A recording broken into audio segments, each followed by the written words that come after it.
How y'all feeling? Good. Free. Free. Well, 4th of July brings out all sorts of energy, doesn't it? It makes us remember, just some of the privileges that we have. I love, and I've shared this with you many times, I love landing in the airport in New York or Atlanta after being out international and seeing the little sign that says U.S. citizens. I love getting in that line. It just thrills me to have my little passport and say, yay, I'm home. And I think that when you travel, you become aware of the consciousness of groups. And every country, every group consciousness, they're working on certain things, no matter where you're going. There's a overlying theme that group of people have come together to learn about.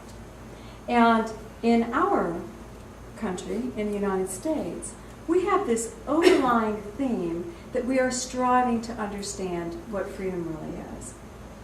Now, we haven't been doing a good job all the time. We try. I think that if you really look at where we have been, it's only been in the last 100 years or so. I think we're right at about 100 years when all of our citizens could vote. Prior to that, we couldn't all vote.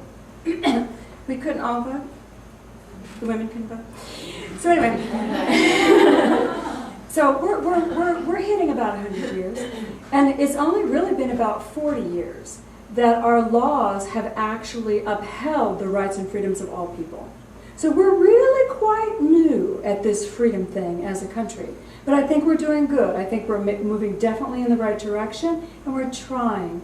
We're trying to understand and create a space where the individual potential can thrive in the middle of a collective consciousness. Ooh. Aren't you glad you were born here? Me too. Freedom actually is only one thing. It's the right to choose. We can look at freedom by many, many definitions. But freedom is basically the right to choose.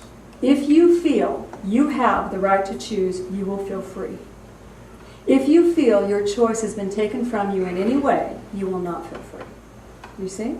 And exercising that right to choose isn't where the freedom lies. It's knowing you have the right to choose. That's where the power is. And that's what we are, as a collective group, playing with in this world today, in our world today. Trying to understand how to really allow ourselves this right to choose. Our politicians would say, get out and vote. And our commercial people say, buy my stuff. We have a lot of subliminal information coming at us where people want us to choose what they want us to choose. And oftentimes we do. We just default to the whatever button and we just go with whatever somebody else is telling us to do. And that's where our challenge as metaphysical Christians lie. To wake up. To wake up. When Jesus walked the earth back in the day, he didn't tell them start a new religion. You can go through all the New Testaments, all the holy books. There's never a thing where he goes, okay guys, we got to organize. We have to start a new faith, and it needs to look like this. You're not going to find it. His message was, hey, wake up. Wake up. You have a choice here. You do not have to keep doing what everyone's telling you to do, and you do not have to keep doing what you've always done. There is a better and a higher way. And then he showed them their options, and he opened the door to spirit. And how powerful is that? Now, in our world, in our society, actually, the freedom of worship, we take for granted. But there are still countries on our planet where it's not so free. The ability to open to spirit the way you want to, however you want to worship your Creator, is not so free. It's still dictated. You have to do this or you have to do that. So we have a wonderful, wonderful ground of potential that we live in. So y'all just breathe that in. So we come into this beautiful land of potential. We have this freedom of choice. We get to choose. And what do? Yeah. We kick back on autopilot. Because it's hard to choose. Choosing means I have to pay attention. I have to decide. I have to know what I'm doing. I have to know what I want. Do you know that 90% of the people, when you ask them what they want, their answer is the same? I don't know. I don't know. And then they'll think, well, wait, no, I saw an ad on TV and I should want that kind of car. Oh, I know what I want now. I want what that guy on TV told me I wanted. I want that car. I want that trip to the islands that somebody else wants. And do you see what I'm saying? We are so reactive. We react to the environment around us rather than going in to choose from within. And reaction is not choice. This is very familiar to you, right? But you need to be reminded. Yes, you do. All right. We are programmed from children to respond and react to the expectations of the people around us. We all know that. I was working with Spirit about fear. People say they're afraid of the unknown. You know, when you hold a baby, an infant, there's very little fear in that face. Little child running around, toddler, very little fear. Even they fall, cut themselves, cry, get up, very little fear. It's when something happens to them that makes them take their breath back. And they get startled. Now they have fear. And oftentimes it's created by the one who loves them the most, the mom, the dad, the siblings. Now there's fear. Now there's fear. They know for a fact that they did something and something unpleasant happened. Oh my God, I am now afraid to take a step. Before they experience fear, there really is no fear of the unknown. When we have fear, we're actually afraid of something we know, something we've touched. And we translate that scolding or that harshness as a child to stepping out as an adult. I'm afraid. Why are you afraid? I don't know. I don't know. All I know is something bad's going to happen. I know because it happened before. It's not the unknown. There really is no unknown. There's only unexperienced.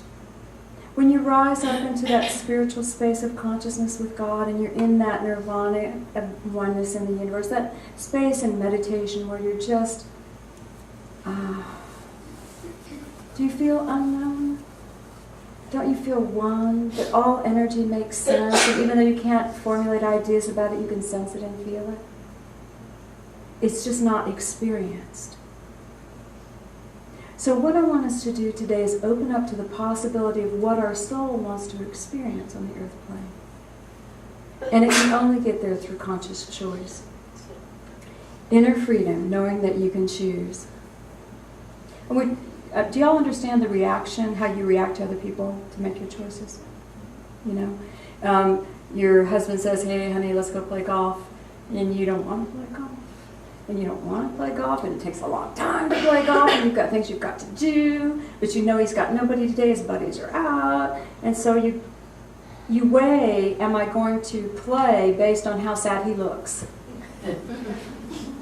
And so you say, okay, darling, I will play with you, I will put everything on hold and play with you. Well, now, you're going to be like a frumpy bumpy for how many hours? How long does it take to play golf? Forever. You're out there frumping, and he's trying to get you going to have a good time, and you're like, well, I'm really not supposed to be here. That's what you feel in your body. I'm not supposed to be here. I'm supposed to be doing those other things. And you're in the wrong place. You've actually taken up the place that somebody else needs to occupy. That husband would have found somebody to play golf. And if you looked at him and said, you know what, Darryl, I just am not getting it. I'm not got it. Can't do it. My plate's already full. I've already chosen something else. I support you in getting on the phone and finding a buddy, someone to play with you. And I guarantee you he would have. And then he would be in his proper place with his proper mate doing what he needed to do. And you would be in your proper place doing what you needed to do. And do you think it would end the marriage? No, you'd come back and have dinner. No, there's no permanent damage here.